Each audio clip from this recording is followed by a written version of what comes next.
Na verdade, eu estudo ufologia. Sim. E sempre percebi que o Vaticano tinha núcleos ufológicos, né?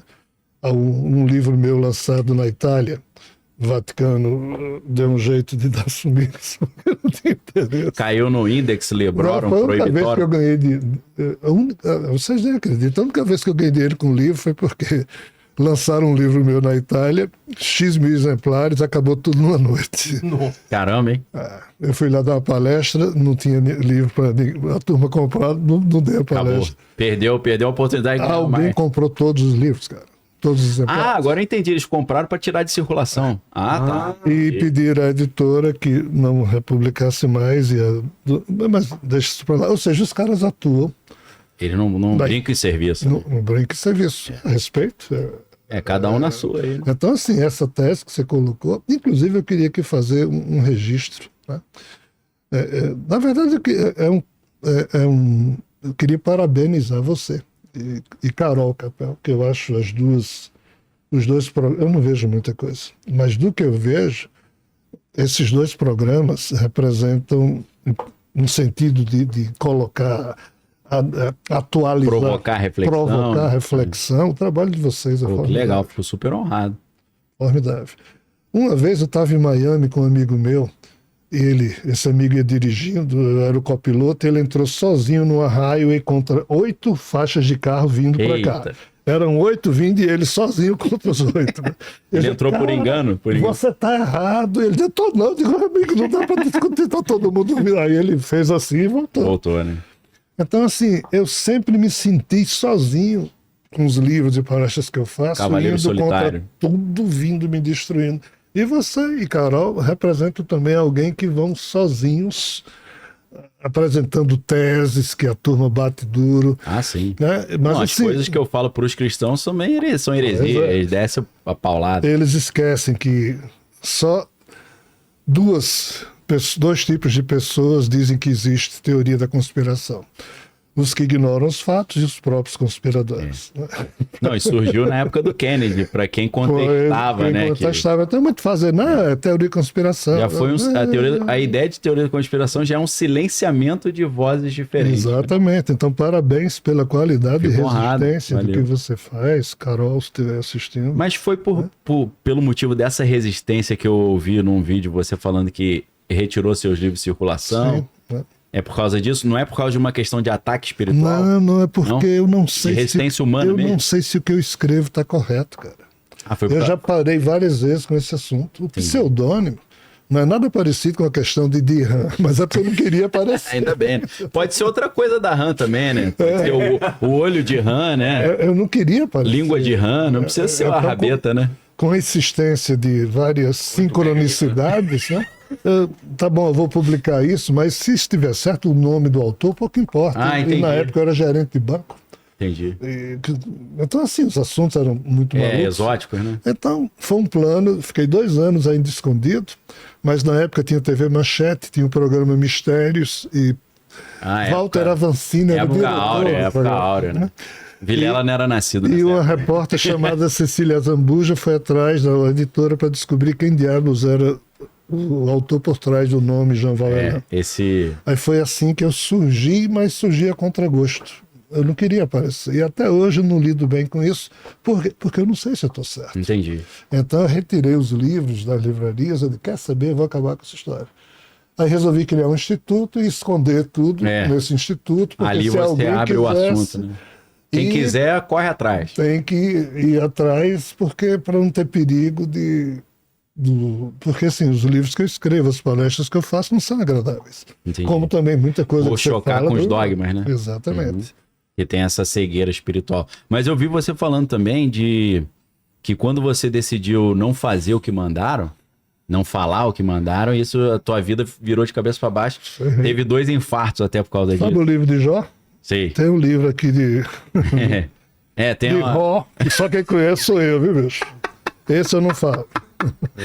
De Ró, pra quem não entendeu, que é Rodrigo, né? Rogério, perdão. Esse eu não falo.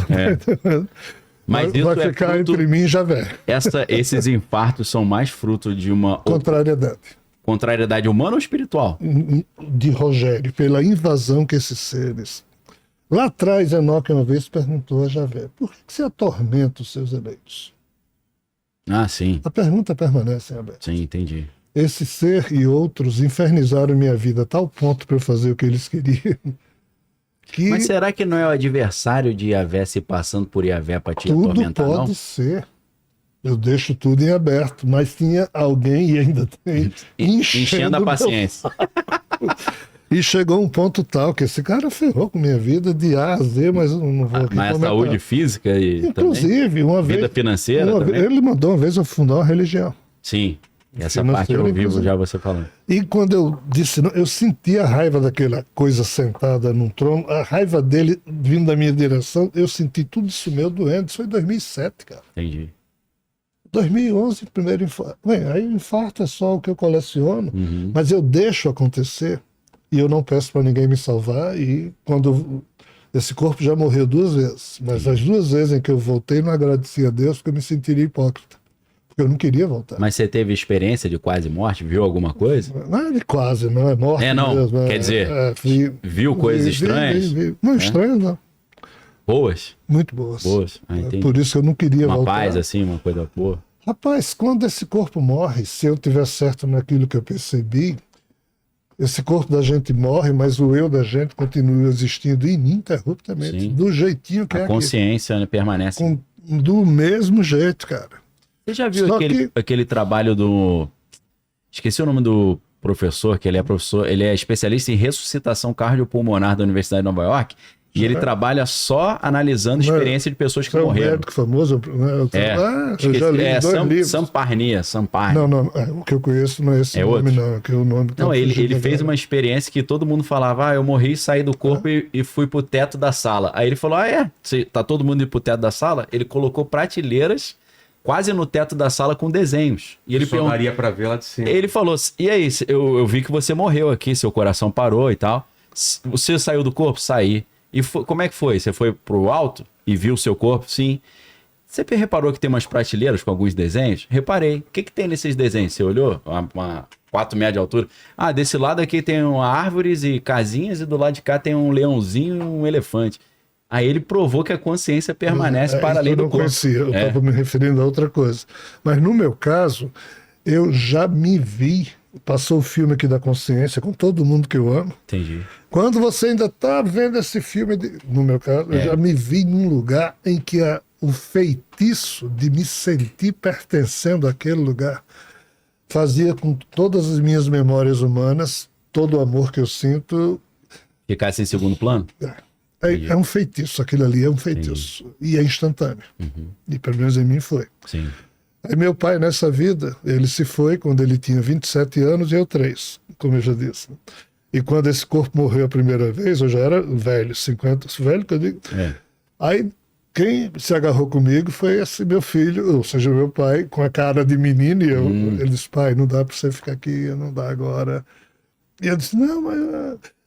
E quando eu senti a voz da enfermeira Bruna, seu Rogério, acorde, seu Rogério, acorde, seu Rogério, o senhor tá rindo de quê? Porque o defunto estava lá levando choque. Curtindo. Mas assim, respondendo a sua pergunta, eu já me senti lá no feitiço, aquilo em feitiço. Aquilo é o quê? Sei lá, o lugar que eu estava.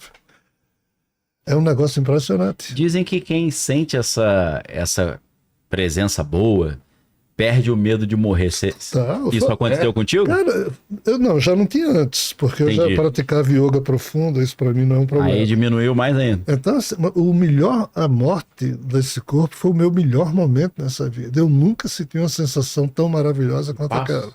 Nas 2 vezes você teve essa experiência? Ou... Das 2, mas uma foi 100% memorizável, a outra tem lapsos aí. Tem lapsos que eu não sei preencher, mas sim. Não viu nada de ruim, de espírito ruim, sensação ruim? Porque às vezes vem alguns querer atormentar também, né? Eu tento diariamente me preparar para estar pronto para continuar a viver. Se a morte agarrar esse corpo, o defunto sai rindo. Mas assim, medo zero. Você já praticou, assim, propositalmente a desdobramento astral, projeção astral, ou não? Não propositadamente. Mas por acaso já? Acontece porque o espírito que me anima promove, mas não é a minha vontade. Você não se programa para aquilo, né? Depois que eu queria ver extraterrestre, que eu queria saber se espírito existia, depois que eu terminei descobrindo essas coisas todas. Hoje eu não quero descobrir mais nada. Entendi. Porque eu queria me recolher na minha pequenez humana para me definir como ser humano, que é o que eu tento fazer, sem essas coisas todas ao meu redor. Porque a gente pensa que está tudo lá fora, mas na verdade é aqui dentro. Com certeza.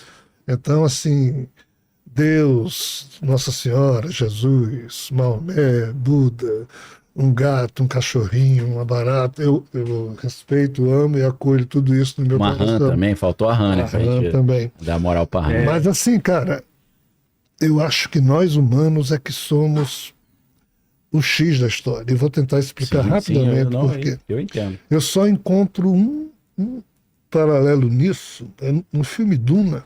Nós temos o filme Duna antigo e temos essas versões de Duna. O antigo é do David Lynch. David Lynch, né? E ultimamente surgiu uma série. Do Zorodowski, que nunca foi. Não foi pro ar. Surgiu uma série chamada Profecia, que é sobre Duna. E qual é a tese dessa série? Ela é diferente. Ela é diferente. Você viu hoje? Ela é diferente dos dois Dunas originais. Essa série, ela parte do princípio da Sci-Fi, talvez, né? Sci-Fi Channel? De que a importância do ser humano é porque ele é capaz de construir a percepção da verdade. Ou seja, a sagacidade que nós humanos temos, promovida por Eva, Pandora... Ao contrário dos anjos, por exemplo, né? Ao contrário de anjos, deuses, demônios, que parecem ser meio... Você acredita que os alienígenas também não têm essa sagacidade humana? Eu penso que não. E os poucos com os quais eu tive contato, não tem. Entendi. Por isso que eu fico meio perturbado na hora que eu tive que jogar fora toda a minha crença de que lá fora tinha algo bom e aqui era o problemático. Entendi. E hoje eu penso que tudo é problemático, mas se existir algo bom, vai sair daqui. Essa não é a tese do coração humano. Essa não é a tese dos gnósticos, que o mundo espiritual é 100% bom e a matéria é 100% ruim? Termina sendo. Só que os gnósticos enveredaram por um caminho horrível de odiar. De negar. Odiar a matéria. A matéria, Javé. Demonizar a matéria. Dizer que Javé é o diabo, babapá. Não é por aí. Eu não sou gnóstico. Eu estudo gnosticismo.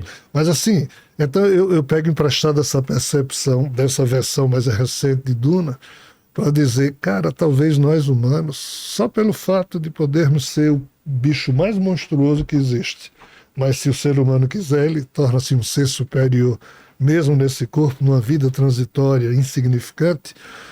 Cara, mas nós podemos dar a vida porque a gente ama. Nenhum desses seres faz isso. Se fez, quem fez foi Jesus. Jesus fez. Não existe amor maior do que esse, dar a vida pelos amigos. Humano, tá certo? E outros seres humanos cheios de defeito, de vez em quando, morrem porque dá a vida por alguém.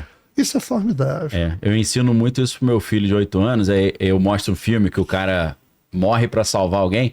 Aí ele fala, aí pai, morreu para salvar, né? Eu falei, exatamente, morreu para salvar. É o desapego total. Isso vai contra a lei da natureza, que o mais forte tem que ferrar o mais fraco, pegar tudo, blá, blá, blá, blá. É esse pé atrás que eu tenho um pouco com o Nietzsche, porque o Nietzsche ficava falando de vontade e potência, o forte tem que esmagar o fraco.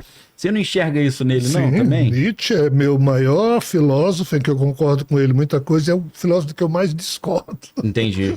Acabou influenciando um pouco o Hitler também. Tem gente que diz que não, mas acabou influenciando. Mas Hitler, ele trata a vontade de potência, dando continuidade ao conatos de Schopenhauer, de Spinoza, de Aristóteles, que é essa vontade de viver que todos os seres vivos têm. Vontade de representação, né? Isso. Então, assim, o super-homem, o super-humano de Nietzsche não era alguém para dominar os outros, era dominar a si mesmo. Ele diz isso no Zaratustra, assim falou Zaratustra. Né? Mas no Anticristo ele não compara o super-homem com o Anticristo? No sentido de destruir a moralidade judaica-cristã? Compara por quê? Porque ele diz que o cristianismo, o único cristão honesto que Nietzsche ter conhecido foi Jesus.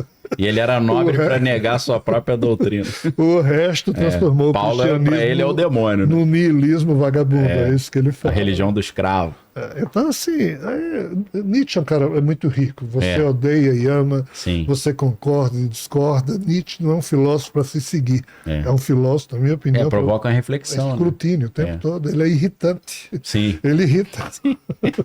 Pela genialidade dele de não se conformar. Sabe uma coisa que eu acho interessantíssima sobre Nietzsche, que não é falado?